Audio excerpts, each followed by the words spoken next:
Okay, this is scene 3 from the one-woman show Benzo Oz, a supernatural drug withdrawal romance.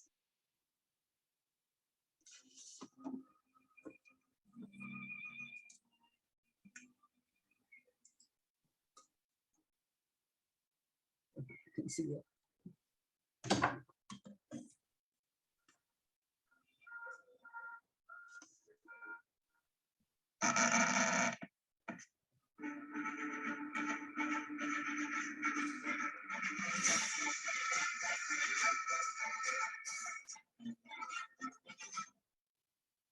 People ask how I quit benzos, which are harder to get off than alcohol, heroin, or crack cocaine combined.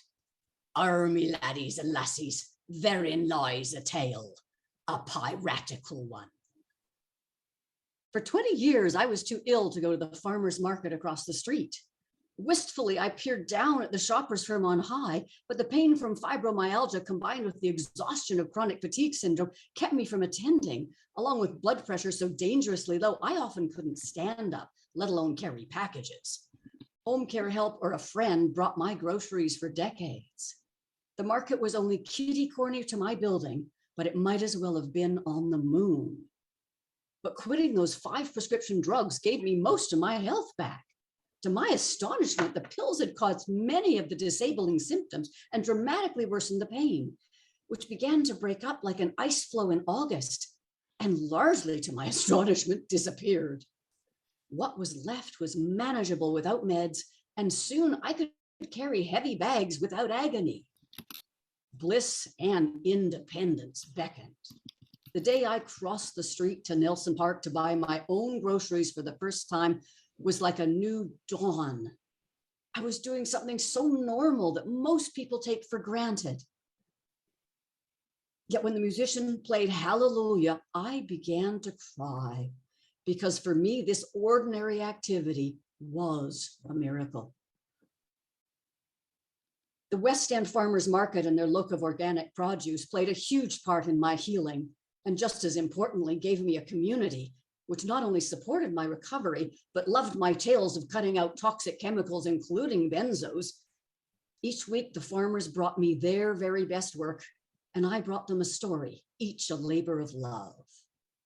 Then they co-created the best story of all, when one strange and magical summer, the whole farmers market, from the oldest farmer to a young patron of 6, collectively decided this recovering addict was a pirate. Now, I do have a flair for opulent costume after decades wearing PJs and a magpie's love for jewelry.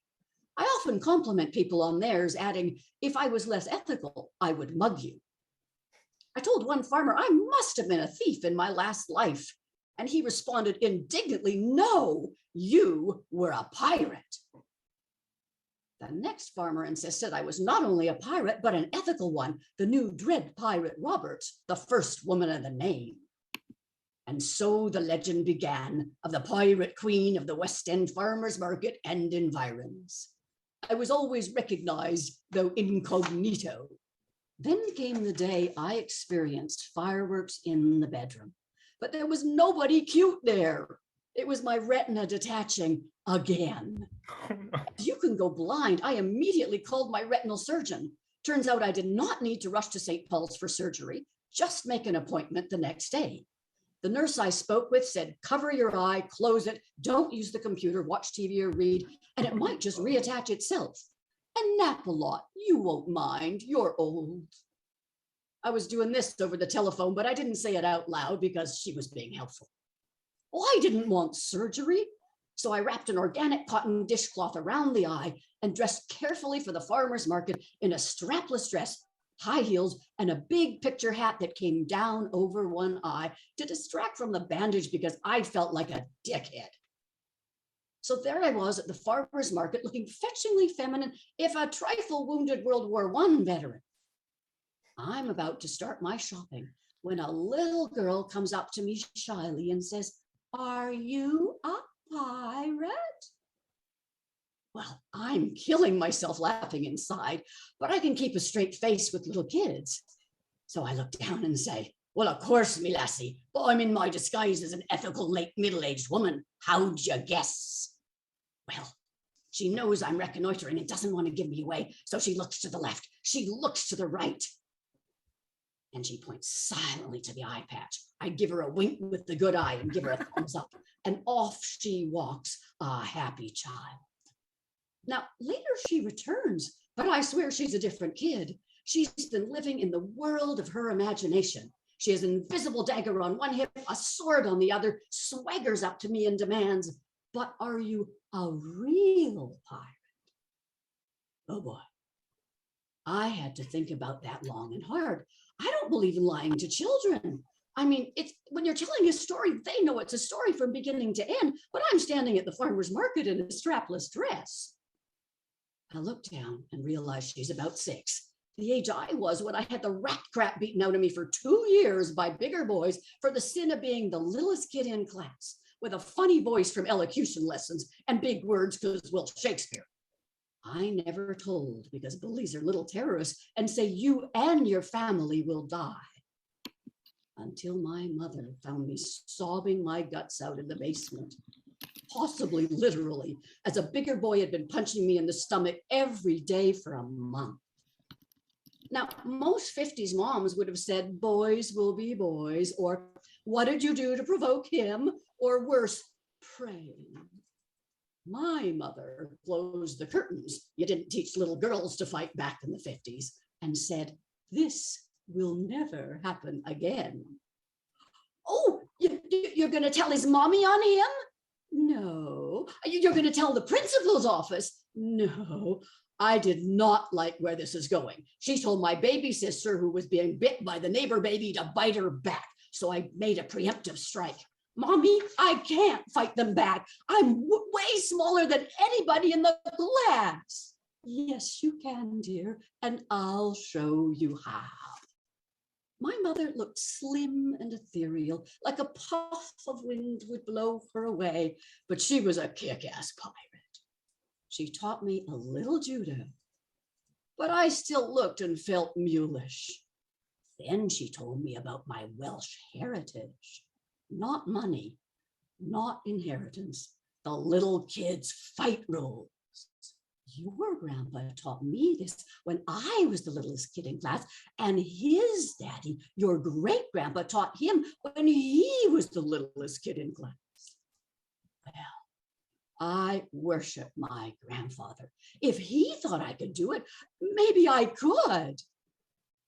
Granddad was a short, skinny little Welshman, but to me, he was a big, masculine Merlin of a man, a gardener. Children see the soul. The little kids' fight rules were simple. Get in close, hit hard, run like hell. We were never allowed to swear in my family, so I knew this was a near sacred occasion. The next day, I was a transformed child. Instead of the usual gut-clenching fear, I was nervous but excited. If I was going down this time, I was going down fighting. My bully glowered at me in class. They love to feed off your fear, but this time I was acting. He followed me after school, and when we were alone, he threw what I now realize was a pretty flabby punch. I got in under his guard and hit him right in the breadbasket with all my strength. Now, I was the littlest kid in class, so there wasn't a whole lot of strength, but I had the rage of 2 years of being bullied and beaten up, and 30 days of being hit by this one kid alone. So I had the strength of 10 Grinches plus 2. He went down. I had won. He never hit another kid. Bullies are such cowards. I danced all the way home. "Mommy, Mommy, guess what I did?" In fact, I swaggered.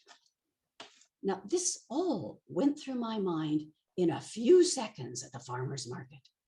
I looked down at the little girl who'd asked if I was a real pirate and replied, "Well, of course, me lassie. I've got one ship in any English bay, and anywhere there's a BC ferry, ha ha ha, they're mine." Now, that's the truth, too. There is a kid's pirate ship in English Bay.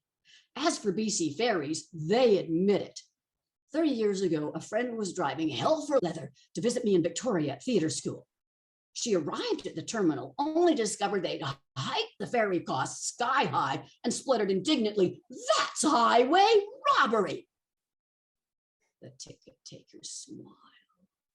He'd been waiting for that line for days, months, years, and responded smugly, "No, ma'am, this close to the water, it's called piracy." So just when you think the world is devoid of magic, look around you. Pirates, we're everywhere in disguise.